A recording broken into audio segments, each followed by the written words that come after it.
sleep again.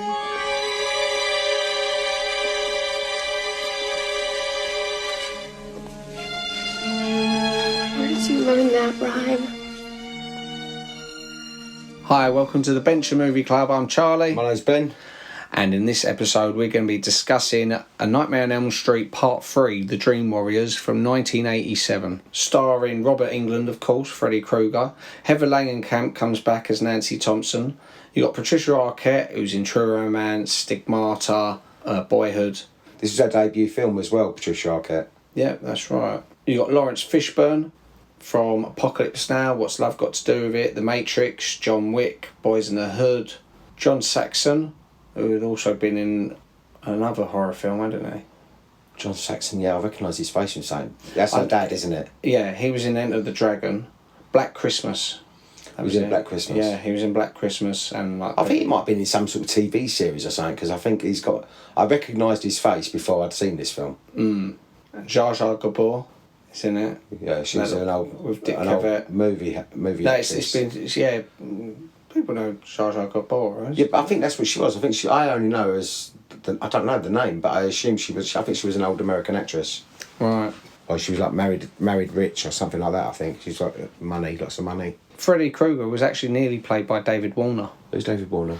He's in Titanic. Who's in Titanic? Tron. Waxwork. He's in Waxwork. Oh, the older fella. Yeah, it's like the British guy. Oh, okay. He was very nearly Freddy Krueger. Yeah. Oh, no, I'm glad they went with Robert Englund. I know, but it's weird because, I mean, if someone said to you in an alternate universe, no, he's played by Robert Englund, you go, who's he? Yeah. Because this is what he's known for. You don't know him for anything else. No. He's done in loads of other things. Yeah. You know, but this was his bread and butter. Oh, yeah, he was classic. Robert Englund, he made the character Freddy Krueger. So did you watch this again the other day then? Yeah, it's a good film. I really like this. Film. It's complete. It's sort of basically, I would say, number one, then number three. Yeah. Number two, really, it goes a little bit... 4's okay. Off. Even though number two is a bit of a cult classic now and people love it and they appreciate it for what it is, it's sort of... It's a few things like, basically, when he jumps out of... comes into reality. Yeah, they were playing about with all the... They was messing around with a few things. And they realised they screwed it up, so with this part 3, they retcon it, they make it... They ignore all the stuff that happened in part 2, which is right. They don't try to excuse it. No. They just show that this is more connected to the first one by bringing back Heather Langenkamp. Yeah. Because Robert Englund was in the second one anyway. Yeah, and this was also co-written by Wes Craven as well, because he didn't want to have nothing to do with the second one, because he didn't think it was a franchise. He just thought it was a one-off film. Then when they done part 2 and the success of it, even though it wasn't what people wanted and people slated it a lot at the time, but he realised, oh, hang on, this is something that people are wanting more of, so he continued with it. Well, see, another reason part 2... I like part 2. I like part 2 now. I mean, the thing is, I think what it is, a lot of the time, it had this big gay overtone that people now look back on. I never noticed that at the time. I never noticed it at the time. It's just like, and the actor in it, I think he got a lot of stick and stuff like that. I don't know, there was something, he ended up sort of leaving Hollywood and he went to live in Mexico or something. I remember seeing on the documentary about it. He sort of wasn't happy, but he's now on board with it again. He's basically accepted it for what it is. And the girl scream or something he does when he's screaming and he's changing, when he's changing or whatever. Yeah. And he does that silly little 80s dance with the... Yeah, which he made up. Yeah. No, I know the film. It's just... I liked it. I don't think it's as scary as the first one. Another reason I think the second one doesn't do as well as, say, the first one, and especially the third one, is be creative with its deaths. Because with the first film, especially, you got the Johnny Depp scene of him sucking into the bed and the blood spewing out, and you got the first death with her going all around the ceiling and stuff. That's the best death. That's like, wow, that's so freaky, because it's so realistic. Yeah. Because you think, what would you do if you was him? This woman, this girl you've just been with, you go, what's going on? Yeah. And she's like, you can't do anything. Yeah. That's really frightening. So I think the first one's probably the scariest one in that sense. I think that was the best death out of all of them, because the other one gets hung, doesn't he? Yeah, he gets hung, and then Johnny Depp's one, which is obviously over the top. That is very over the top. My theory about that is that I think from that point onwards it was all Nancy's dream anyway, even to the end, because none of it makes sense. Her dad coming back, her mum sinks into the bed. That wouldn't happen if he was awake. It's all a dream, because then she walks out the door and she's outside, so the whole thing is still... It's Freddy playing about with her. Freddy can't die. Okay, well, I've never looked at it in that way. I've always just looked and thought I mean, the bit with the mum getting pulled through the door in part 1, that is just such a joke. Yeah, that is even at the time. Even when he's younger, even at the time, you looked. It's because of the legs looking so. He'd been better off if he had a breakaway door and he just ripped her through the door really fast. Because then it'd be like that would be scary. That'd be like, oh my god, he just ripped her right through that door and the door just gave way. Yeah, that was really bad. Yeah. I mean, at the time I remember that, and that was like in the 80s. I remember watching that, going, that was a good film, but that was just stupid. That bit at the end. But with part 3, it goes back to that creative death, and it does it even more. This is the most creative deaths out of all the films. Yeah, it's the ones in part 3. Every one of them, they're thought it through. You can imagine there was a boardroom almost going, "What's a good death? What's a good way for someone to die?" Yeah. And someone said, "What about if he pulls his veins out?" That's the one. I couldn't watch that. I couldn't for the first I've time. I've always had a thing with veins and wrists and slitting all that. It's always been so. When he done that and he slices his wrists there and he uses his veins as a puppet, it's like yeah. But it's but really, it looks good. Even you to imagine this on day. paper. That would have gone, wow, that sounds really creative. Watching it on screen, I'm surprised it got through the censors, really. Because it is so gruesome. I've seen banned scenes from films where they say this is too gruesome and something horrible happening, and you think, that's all right, but have you seen the veins? That is such a horrible way to... And then made to fall to his death. Yeah. All for Freddy's amusement. I mean, if at least Freddy enjoys his job. Yeah. It's like, and then he gets his job satisfaction, doesn't he? her going into the TV, because where you got that little backstory of her wanting to be a TV star. Yeah, she wants to be an actress, and she's only meant to be about 14. I would say. Yeah, and you think that poor little 14-year-old who starts smoking or whatever, and he smashes her in the TV. Did you know, part of that scene as well, he came up with that classic line, "Welcome to prime time, bitch." She goes up, telly's goes dodgy, which is obviously fallen asleep, she's not realised. He comes, his arms like these mechanical arms come and grab her, hold her up, and then his face sort of comes out the top of the telly. She's screaming, and he goes, "Welcome to your big break. Welcome to prime time, bitch." And he slams her head through the thing. Then she's just hanging out by her head out the telly. No, it's good. That's good. He plays that so good because he doesn't hold back. Robert Englund, like when you see he done a birthday message for a girl. "Hey Laura, here's your sweet 16. I'll be coming to see you." Or something. I can't remember, but he's like almost threatening her, and she became the hit of her school. Because what is her dad worked with on Nightmare on Elm Street. He said, "Could you do a message?" And he's in costume. He's done it. So Nightmare on Elm Street 3 follows a bunch of kids the remaining kids of Elm Street, who have all been put in like this mental home, this hospital, where they don't want to sleep because obviously they're getting attacked by a Freddy. You assume there was even more of them and they were killed before our story picks up. But then you'd notice if these kids keep dropping off flies, then surely but they have any excuses. This is the thing. Because they're young and they're crazy. They're damaged. Each of the deaths is explained away in a way. Like, to him, it looks like he's just jumped out the window. Yeah. Rather than you don't see his veins. Whereas Taryn would be found like a drug overdose, and they think, "Oh, she relapsed, had a drug overdose." It's because they're not sleeping. We've got to give them sleeping pills. The only one you can't really explain is the TV. I mean, did she just get up and run into the TV, run and jump? Because that is a weird way to find a body. Yeah. But they would still think, they wouldn't think, "Oh, it must be a think when she's only on her own, she's jumped up and she wants to be on TV and she's she loves it so much. I'm dropping you. Regarding that scene, with Taryn when she gets the drugs, which going through the deaths is another creative death. Yeah, because she looks all sort of imagine like if Freddy's punky, didn't she, in their dreams? Just the image of Freddy's fingers turning into drug veins, needles, which at the time in the 80s was huge. Yeah, with all the deaths from drugs and also the AIDS epidemic was really. And then it's got the little mouth sort of sucking for the I know, it's a great drugs. little touch. And then he does that, but apparently in that scene her head was meant to explode. But the mechanics, the gag thing wouldn't work, but her head was meant to explode, which would have been quite cool. Also, obviously, with Heather Langenkamp plays Nancy Thompson, who with her previous experience with Freddy, she's looked into studying in dreams, and she's an expert who comes into the hospital. And they're surprised to find out not only she believe him, she can say firsthand exactly what he looks like. Which I think is a great scene, because you think for those kids' point of view, not a single adult in the world, even the ones who are their friends, like the goofy doctor, not one of them's taken them seriously. All of a sudden, this Nancy comes in, who's only a few years older than them, and says, "Yeah, he wears a dirty red and green sweater and hat." Although in real life, Taryn is 2 years older than Heather Langenkamp. Okay, but she's not supposed to be, is she? No, they're all supposed to be like a younger generation. Right. Heather Langenkamp's only 22 in this, but you would think of her as an older person. Yeah, and she looks a lot older in this than what she does in the other. I don't know, maybe it's a dress sense, but she looks like... But you know that goofy doctor, Neil, the bloke who's with her, the blonde hair, he's only 32. Is he? He's 32 years old. And you think people just looked older in the 80s, didn't they? Yeah, he looks like in mid-40s. Because even the teens in the 80s, although a lot of the teens was probably in their 20s from the films anyway. Well, as I said, Taryn was like 24. Yeah. You know. I think that was the average age for a teen high school sort of like leading role for someone supposed to be in the like high school, like sort of 15, 16, was about 24, 25-year-old actor. Nightmare on Elm Street 1 wasn't, because they was all quite young still. I noticed as well with this, Heather Langenkamp, blonde, grey streaks on the opposite side of her head. We should think that they would have sorted that out. Take it to the convention. No, I noticed that. I even noticed that at the time. I noticed. Yeah, what about she brushed it that way? No, because it's from the side. And you think, well, it's like continuity. Look at the film, yeah. Oh. Yeah. Well, listen, it was nice that they kept that touch. Yeah, but it doesn't take. It's not hard just to pull it on the other side of the head, is it? You know, look and go, right, what side of her head was it?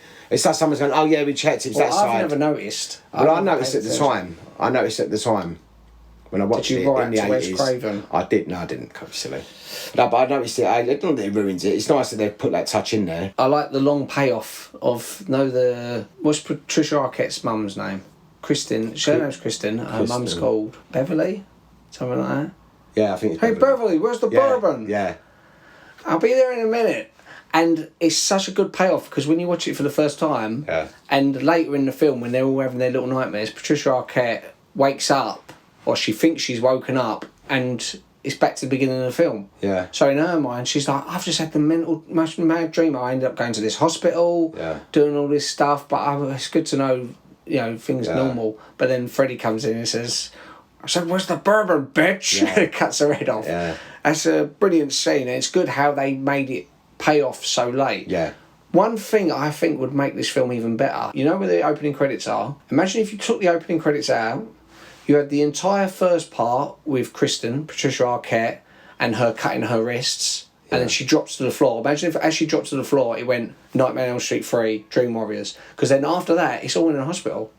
So it's like that whole opening segment would be just the opening of the film. I think that's too long to have as an opening segment, though. No, but people have done it in films, and it's almost always applauded. They go, they didn't have the opening titles until 20 minutes into the film. It's mental. Okay. And I think it would have been, artistically, it would have worked, because it was like, Kristen, her story with her mum and her trying to stay awake, and her, like, they think she's tried to kill herself. Again, another creative almost death with the hands coming out of the thing.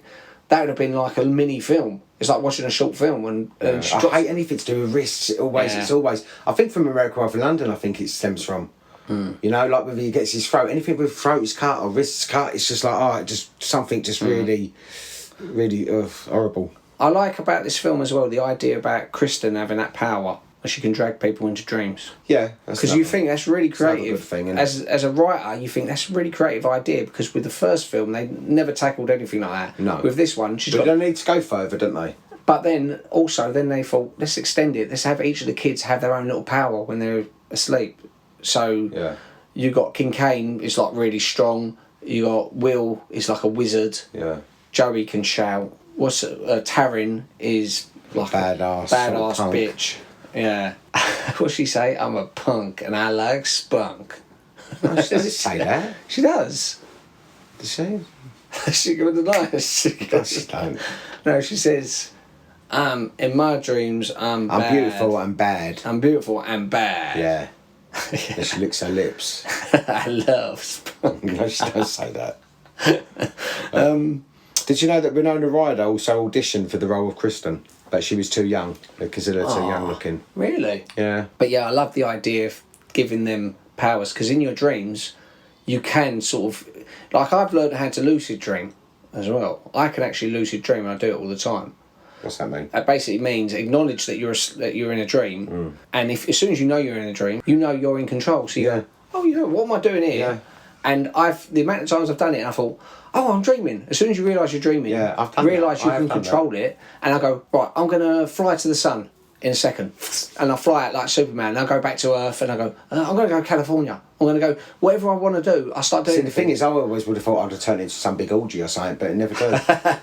I never do. Well, I have. I can bet you have. Because I'm, as I said, I've got to a level when I can control. Yeah, it's happened a couple of times. It's mad, isn't it? And actually, this is something I haven't written down, but Nightmare on Elm Street 3 was the film that got you in trouble with Mum. Why? When I was a kid, you used to show me these films. In Stepney Greencoat, I was at the nurse's office, I'd fallen over or something, and she talks to you, and she goes, all right, how you been and stuff. And I went, I had this nightmare last night about Freddy Krueger. And she's like, okay. So I'm like about 6, I guess. And she's like, all right, it's Freddy Krueger. And I was like, there's these films, Nightmare on Elm Street, and I watched this one yesterday, and he turned into a big worm, and he was trying to eat this girl, and he was this big worm. He was really scary.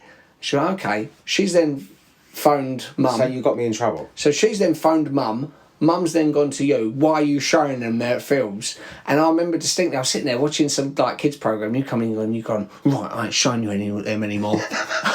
So what? One of the Bully Brothers from one of them 80s films. Yeah, no, but it's just like, because obviously you paid off that you got told off. How old was I? About 13. Well, I was 8, so you was about 20. Oh, fuck off. Oh, how old are you? I'm 8. There's 8 years difference. So you was 8. I was 16. Yeah. 15, I'm probably about 15, 16. Yeah. 15, 16. No, I was about 6. Oh, I was 14 then. Yeah. So you like right into all the Nightmare on Elm Street films, and you would have gone to your little siblings, come and watch it, be like a bunch of Muppet babies sitting there, all innocent, and you're making us watch these scary films. But no, I used to like watching the Nightmare on Elm Street. Me and Adam used to watch them all the time. We'd sit there, which one should we watch? Which is the best one? Yeah. And part 3 would often come up. As I said, I still think the first one's better, as you would have heard if you listened to our top 10 list, because you chose this on your top 10 list. Yeah, I chose this because I liked the effects and the characters and the storyline. The practical effects in this are at peak practical effects.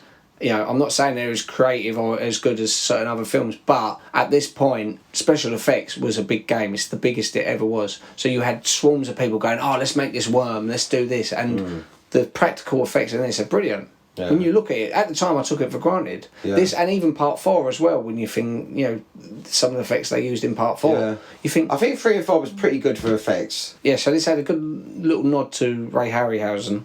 Yeah, because of the puppet effects and stuff like that. Yeah.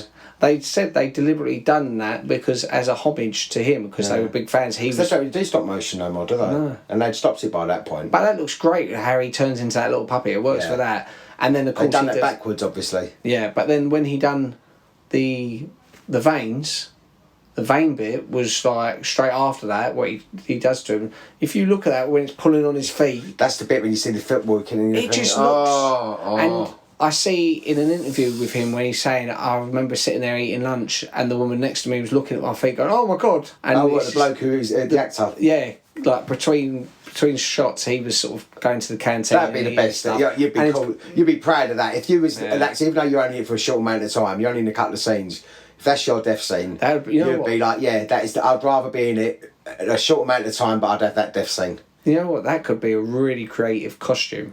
If someone made that, but you had sticks pointing up in the air rather than being pulled up. It's just like... Yeah, and you could add lots of sort of fleshy stuff to the and sticks. You'd walk into the party dressed as him. You could have like bamboo sticks. Yeah. But you could have other bits attached to it. Little things attached to them so they stay up. Who'd be holding it at the top? No one, but you'd just be walking and going, walking about in your party. Yeah, that's a lot of makeup though. I know. And you've got to think when you put your arms down, you're not going to be able to because you're going to it's just not going to be practical. Yeah, but you'd win, Ben. Do it. Yeah, okay. Also, did you know the fake snake, the Freddy snake, it looked too phallic. Yeah. So they had to add a lot of green goo to it because they looked like she was being eaten by a big cock. Yeah, before Kristen gets attacked by the worm, and she goes and she has that dream sequence, and she goes into that old ballroom. Dining room. Yeah, and there's all like the old rotten food, and there's the pig, like the old hog roast. Yeah. That was a real pig. It had been cooked and it left to go off. And one of the production team had to stick his hand inside the dead head to make it go rah, like that. And apparently, he goes, the bloke, even all these years later, I could still smell that smell on me. And whenever I think of that, I can always smell that it's rotten. And you can imagine under the hot lights, sitting there for a day or two. That's human. That's not human flesh. That's flesh. That is a dead animal rotting. And he's had to put his hand into it like a special effects thing. It's like, No, it's It had all flies and maggots around it apparently and stuff like that, you know. So, what you do for your art, eh? The shame about it is that's probably one of the least impressive effects in the whole film. Yeah. It's just the pig going, jumping forward. You think it was kind of scary. It made a bit of a jump scare, And but the pigs then had to die for that. But then the worm. That one well, bit. they didn't kill the pig No, especially but for that. that's what I'm saying. It wasn't ever used for anything other than prop. But it's famous. So it wasn't used for. So if you, I'm sure if you the was a pig loves pig, that, didn't it? I bet it says, "Oh, look at me! Look how famous I am, Mum." Yeah, no, I think realistically, at least if it's been I'm killed saying- and eaten, then it's had its use for food rather than just sitting there as a prop, sitting there rotting with flies and stuff. Okay, so you'd say, in all honesty, hand on heart, Right. if you was a pig, If I was a pig, yeah. right, and they said, right, you're going to get killed the same way, your throat's going to get slit. One world, bunch of these like greedy men go, shove you in the mouth, bacon sandwiches, Shit your back out. it tastes rubbish, you ain't cooked it properly, and like chucking it and then shitting it out. Or no one eats you, but you become a movie star. You're just like a cult icon. Yeah, but it's not like he's going to become Miss Piggy. It ain't like some glamorous movie don't avoid star. the question. So what would you rather? Yeah, probably the pig. Isn't it? Yeah, the famous pig. He's like the second most famous You live pig forever, after. Yeah, After Miss iconic. Piggy. Yeah, it's like the lion and the Babe. the lion and the MGM logo. Leo the Won't go lion. that far. Well, no, yeah, but it's iconic. That's what I'm saying. You're part of cinema now, Yeah, okay. All right, if you look at it that way. and it establishes in this that Nancy's mum died in her sleep. Well, she wasn't pulled through the window like a mannequin. No, It was so blatantly a and she mannequin. didn't sink into and a apparently bed. they was all saying about it at the time. I was all really impressed with the effects, thinking it was really good. I was thinking, seriously? Because I remember watching that first off, and it's not even like it's dated. It wasn't like it was well good at the time. No. It was had the piss taken out of it at the end because everyone was like, "Oh, it's a doll." Yeah, I like the characters in this as well. Yeah, I do. The supporting characters, I they're do. so distinctive, and like the nerdy kid, and you got the angry kid fighting, and then you got like the little druggy one. Yeah. You got the little one who's obviously wanting to be on TV, even though she's like a little bit portly, you know, kind of thing. And you got the shy little boy, Joey. I bet that's which role would you have had out of all of them? Which role one of the is? characters, I was sitting there thinking, oh yeah, I wonder what role Charlie would have. Oh yeah. Yeah, definitely that one. Definitely that one, wouldn't it? Oh yeah. Well, Is that the one with the nurse? I take it. that's Yeah. the one with the nurse. Yeah, so that'd be the role you'd have. Who she dated? She was dating a rock star. Was she? Yeah, I think someone from like Van Halen or something like that. She was dating. She's like a Playboy model. Yeah, isn't she? yeah. But I just love that scene. I thought, oh, Yeah, what a she did. shame. Well, couldn't Freddie have finished him off? Shouldn't Freddie have like just gone, all right, I'll let you finish. That's what I would have said if I was him. I said, Freddie, can't you just turn back into her? Yeah. Wait till I'm done. Yeah. And then you That'd be a good costume to go as, couldn't it? It's with the Freddy mask with her boobs out and a little thong. Yeah, they filmed that, and they said it just didn't work. It looked so weird. Freddie's face on a woman's body. So Yeah, but they in the thing you sort of see that it's got. yeah, you see it for a second. Yeah, because they done it, but they didn't do it for that little glimpse. No. But you assume they did. You think more effort, but no, it was a whole segment with her standing there. I think doing they get his voice. Yeah, I Freddy think they get away with it because they get away with the nudity because of the way that it turns into Freddy. The way she turns into Freddy. She was played by Stacey Alden. In case you want to look her up. Well, no. She was really nice though. She's a pretty face as well. She just looked like a Playboy model to me, like a bunny girl. And he said for years after, blokes used to, when they found out who he was, they'd say, "Oh my god, that scene, that was like one of my first sort of awakenings to women." Yeah. Because it is sort of so. You get a lot of nudity in horror films back then, didn't you? You did. 70s and 80s. There's like in all the classic, like in Carrie, Halloween. Friday the 13th. American Wealth in London. Filmed a bit. Yeah. Yeah, there was a lot of that. Wasn't, and it's usually just like bare breasts type You know of what? thing. I have a theory on that. In general, most of those horror films, they think we're already going to get an X-rated certificate. We're already going to get 18 because we're going to be a horror. We might as well give them what else they like. Yeah. Let's have sex scenes in it. Yeah. Let's have this. It sex sells, doesn't it? It does, exactly. So, And usually young, pretty girls, Yeah. usually a shower scene or whatever is... yeah, whereas if it was like this romantic comedy, they're not going to stick a sex No, scene in the middle. you don't see anything naked in romantic Because... comedies. But the main reason being, because if it's done in a titillating way, like a sexy way, it's straight away it ups the grade. They go, no, this isn't suitable for families. They say so they could have like little joke sex scenes, or like they don't make a big deal about their nudity. They don't make it doing a joking way. But as soon as you make it sexy, like they do in horror films, no, that's sex certificate. So the people making it... They don't do it no more, though. It was a very 70s, 80s. Yeah, well, this is it. They get... Like, what was that other one? The blatant one. What was it? Is it Return of the Living Dead or something? The one with she's got the red hair. Red hair. She's just walking around completely naked through the whole video. She's all the zombies. She's got this spiky red hair and it's pale white body, naked. Was walking around completely naked the whole way through the film. She's a zombie. It's one of them sort of... It's like one of them right tongue-in-cheek ones. Classic. It is a classic. It's very tongue-in-cheek, very cheesy, kind of like B-movie type. But I can't think what her name is. I think her name is... She was in quite a few horror films known for... sort of taking her top off. I also liked the religious nun story, how they gave him Freddy a bit of a background, but not too much. This is the first time I think you get a background from him, isn't it, in all the films? Because you see his mum, you know it's his mum in the end. Which is a good idea. It's a good thing. Someone who's so holy to give birth to something so evil, but then the way she was conceived, the way he was conceived by 1,000 madmen, even though you know it's only really one of them, because he plays one of the madmen. Father of 1,000 maniacs, I think. I don't know if he definitely was playing an inmate in this one, but I know in other ones, subsequent ones. You see the Freddy... Robert Englund. Robert Englund is one of the inmates, so you know that he's the one. He's the one that obviously gets her pregnant. Yeah, it's like a young nun who gets locked in with all the mad people over the summer holidays. But I like that Nancy came back into it as well. Yeah. It's always nice when you've got a little touch back to the original sort of thing, because people like to see where that character's progressed to. But you also know, I think most of the time, if they bring someone back, there's a good chance of them dying off. So if it's one, I think they do. I think they usually do kill off like the main character, because they do it in this as well. They do it in this, like whoever survives in this is killed off at the beginning of the next film. Which is almost like Alien 3. You got all these ones who survived straight away. Dead. Yeah, rather than just let them sort of live somewhere else off screen. Because like if you went Nightmare on Elm Street 3, you go, who would I want to be if I had to be one of them? You think, well, she dies a couple of hours later. Yeah, die in the next film. You know, so no. And also, what confused me, I think with number 4, I know we're not talking about number 3, but number 4, there's a different actress playing Kristen. Yeah, she wouldn't come back. She wouldn't come back. Which I would rather you just maybe shoot someone in the back of the head. No. I mean, shoot someone in the back of the head. Shoot them from behind or something and do a quick death scene. You mean like film them from behind? Yeah? Yeah, not shooting them as in killing them. Yeah, just they say, okay, I'd rather shoot someone in the back of the head. No, film them from behind. Or film them sort of like at certain angles but kill them off really quickly if you're going to kill them off. Yeah. You know, or at least get someone that looks like that character.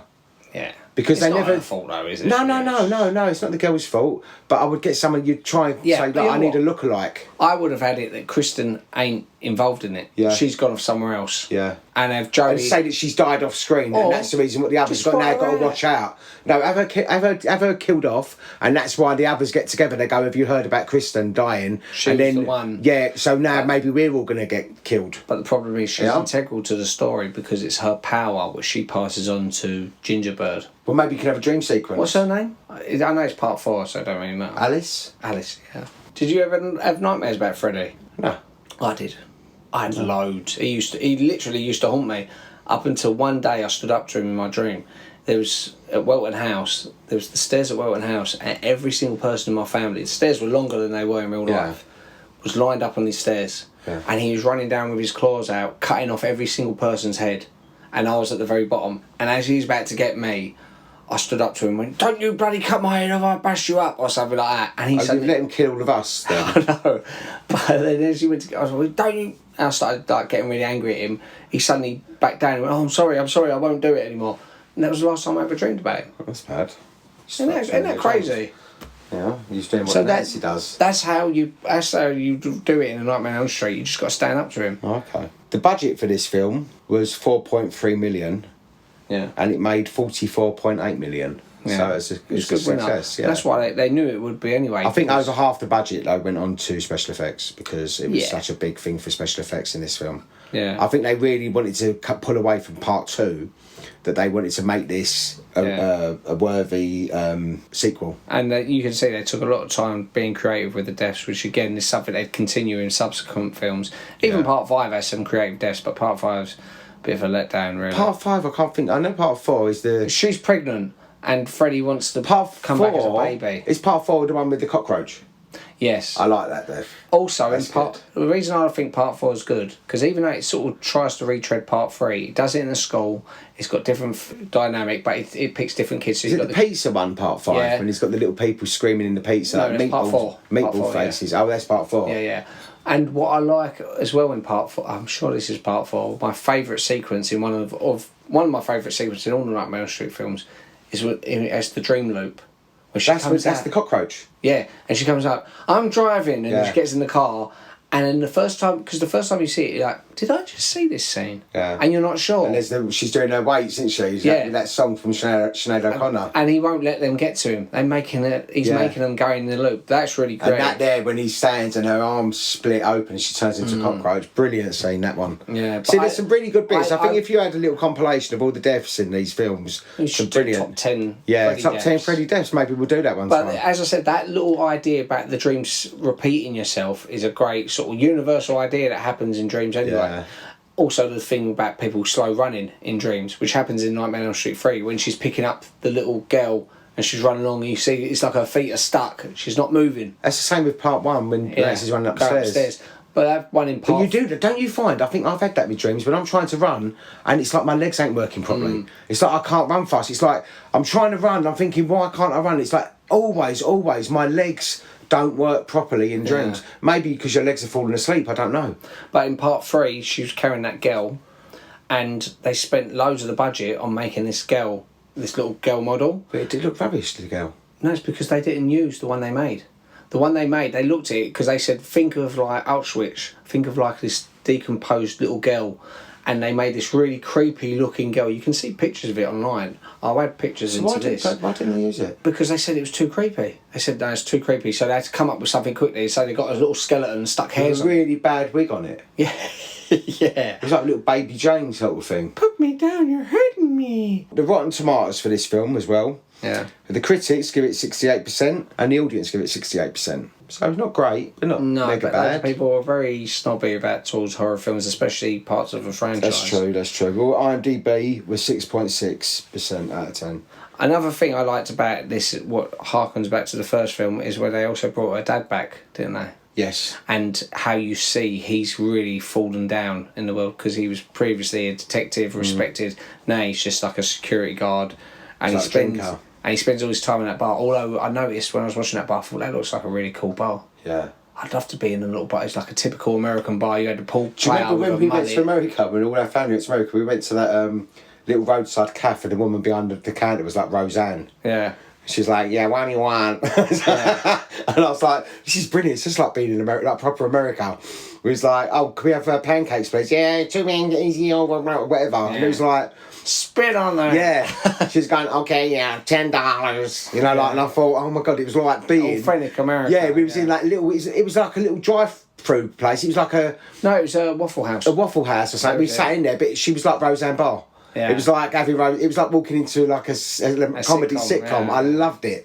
That's what I love about it. When I go away to places, I want to see like the real America, or the real wherever country I'm visiting. I want to sort of see like the real part of it, not the touristy bits. Do you know what I mean? But I love that there. I mean, we both went there. We both went, oh, it's just like being in Roseanne. Yeah, and that's like the kind of bar it was that he's in. Yeah. Although I thought the dad was a bit of a pussy, really. Yeah. Because first time when I see him when I was younger, I had more respect for him, but I think watching it now, you got that nerdy sort of bloke come over to him. Yeah. Listen to me, you're gonna come, and he drags him all the way down there. Yeah, it's true. And he starts knocking him about, really, and you think he'd go like, "What are you talking about? I had nothing," because he's still a scumbag dad. Because you think even at the end when he comes to say goodbye to Nancy, he doesn't. That's Freddy tricking her. I just had to say goodbye, and she comes and hugs him, and then Freddy kills her, doesn't he? Stabs Nancy. Which I think was right sort of gut punch. You think, he's saying goodbye to her, but then it's Freddy. You think, what a bastard. And then he just throws her body to the ground. So in real life, the dad couldn't care less. Probably didn't go to heaven. Probably went to hell because he was such a letdown. When she asks the three of them, when Nancy's asking the other kids, look, we've got to go in there now. They're sedating. Is it Kristen? Kristen. They're sedating Kristen. They're sedating Kristen. She's the one with the power, and they're like, he's gonna kill her. Yeah. So we need to do this. We need to do this now. Are you in Yeah. And she asks, who's it, Will, Kincaid, Taryn. Out of all them, only Kincaid survives. All of them die. Yeah. So she's like saying basically, you want to come die with me? Because Nancy's about to die. Will dies. Well, they all die. Basically, all of them die anyway. So if Kincaid doesn't die in this film. Well, he dies very early on in the next film. So you just might as well just fucking give it up. Just go, okay, kill me now. Yeah. What imaginary death are you going to give me then, Freddie? Come on, bring it on. He might do the vein thing. No, I don't want the veins. I'll teach you. I don't want that. Because you've done that. You don't want to do that again. This is the thing. He knows what you don't like. Let me just fall asleep all nice and naturally, like all like Disney-esque. You know, I found his voice went up and down a bit, Freddie. I think he did. He does. He goes. Yeah, but the thing is, I think. Yeah, but the thing is, he was. I think he's sort of trying to find himself in between the first two films where he's slowly growing into the character, because then he becomes more comical, more one-linery, and I think this is the first film when he became a one-liner. Yeah, do you know what I mean? He was finding his feet with it, and he was turning him into his creation type of point. Freddy Krueger, which loads of people don't think of as a powerful person, is probably one of the most powerful people in all of cinema. Yeah. There's not a single comic book hero or villain that he couldn't kill. And the reason being, obviously, because his power in your dreams. Everyone dreams, everyone sleeps. Oh yeah, of course, yeah. And he's the powerful one in the dream. Obviously, he's got his razor sharp claw, but I'm going to quickly read off his skills, or his powers. Superhuman strength, superhuman durability, skilled combatant, nightmare control, reality warping, environmental control, intimidation, combustion, elasticity, pyrokinesis, which is fire manipulation, possession, duplication, high intelligence, enhanced agility, precognition, martial arts, life manipulation, manipulation mastery, size manipulation, trickery, summoning, resurrection, intangibility, flight, time manipulation, electrokinesis, hydrokinesis, regeneration, matter control, invulnerability, immortality, soul absorption, teleportation, telepathy, portal creation, weather control, shapeshifting, gravity manipulation, telekinesis, transmutation, magic immunity, invisibility, consciousness swapping, technopathy, reformation, cryokinesis, torture mythology, murder mythology, hate empowerment, 4-4 awareness. You forgot ballet. And ballet. But if someone put that in a comic book character, they said, here's the new villain going up against Superman and the Avengers and Spider-Man, and they've read out their powers, they go, well, they're not going to be able to beat him.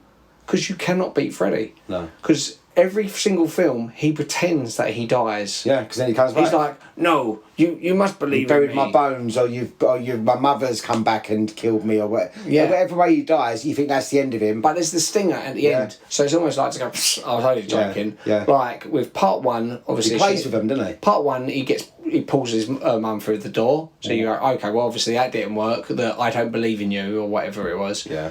And then part two, when she's like, Jesse, I love you. And he's like, no, Jesse's dead. As if love has beaten him. But then he sticks his hand through the other woman's chest. So you know, okay, well, obviously that didn't kill him. Yeah. Part three, they bury his bones, put holy water on it, but you still see the lights coming in the paper mache house. Mm-hmm. So that didn't kill him. Part four, I can't think of how part four ended. No, but they all end. They all end with like some sort of like hope, but then the hope is dashed at the very last couple of seconds. You can't kill like Freddy. A laugh or something moves or you know, I get even in Freddy versus Jason, when this is a good example of it, because Jason Voorhees is really powerful.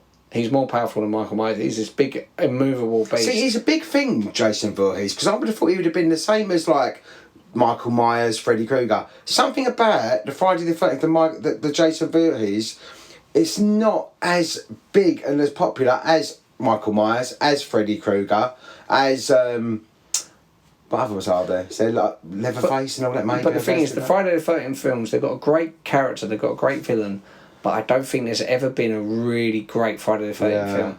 Nightmare on Elm Street, you got part 1 and part 3. Halloween, you got the first Halloween. Yeah. They're enough for you to look at them and go, wow, they've been a great film. Whereas if it's a shame because it's a good sort of... It's a really great character. And a very good scary look. It's like that... the hockey iconic. Bars. It's one of the most iconic ones. Yeah. Probably even more so than Freddy or Michael. I mean, I've watched them, and I think I used to watch them because they used to be on the cable channel when I was younger. When I was at home, living at home with Mum and yous lot, I would basically sit there, I think probably when I was about 14 and stuff, there would be Friday the 13th was on. I remember there was one that had a girl, she had blonde hair with black at the bottom. And I remember her getting killed. I thought she was quite quirky. I liked her because she was quite quirky, but she's probably not that quirky.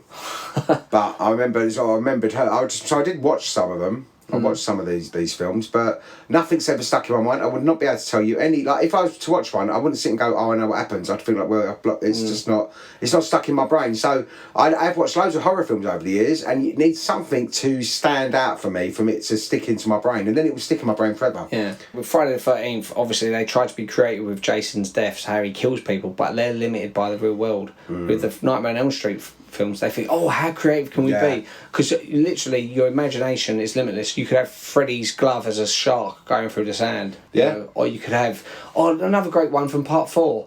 Know when she goes to the cinema and then she goes through the screen. So she's watching a film and all of a sudden her popcorn flies into the screen and she's like flying into the screen. Yeah, she's everyone else is just sitting there normal. And she falls into the screen and turns black and white. Film. Yeah, that's such great effects, and it's such a creative death. They must have been so pleased with themselves when they made it. We're like, hey, it looks brilliant. That's the same with Final Destinations, though. I think they're really creative deaths. They are, but they sort of that's all they had in a way. It was like, but they're brilliant. The first couple were great, and then it was just like repeating the idea. I think the first three were good. The first 3 were brilliant, and then I don't know about the other 2. I can't remember exactly what they are. The first 3 were fantastic. Right, so that was Nightmare on Elm Street 3, Dream Warriors, and next week, Ben, our last one of the Halloween season, which actually we're going to put out on Halloween. Yeah, is dun, dun, dun, Halloween from 1978. Well, you got to put Halloween out on Halloween night, ain't you? And I want to stick with the original because the original's the best, really. Yeah. I think no matter how much all the others have tried, even with the new franchise, I think realistically, if I was to sit and go, what one would I want to watch? It's always going to be number 1. And how many is there now? 62 films? 72? Yeah. 10 with this sort of storyline. Well, there's fucking loads of them. There's too many. Anyway. So I would much rather, sit there and watch the original Halloween because nostalgia reasons, and it's very retro, and the original's always the best. Yeah. Right, thank you very much for listening. See you next week. Bye-bye. Bye-bye.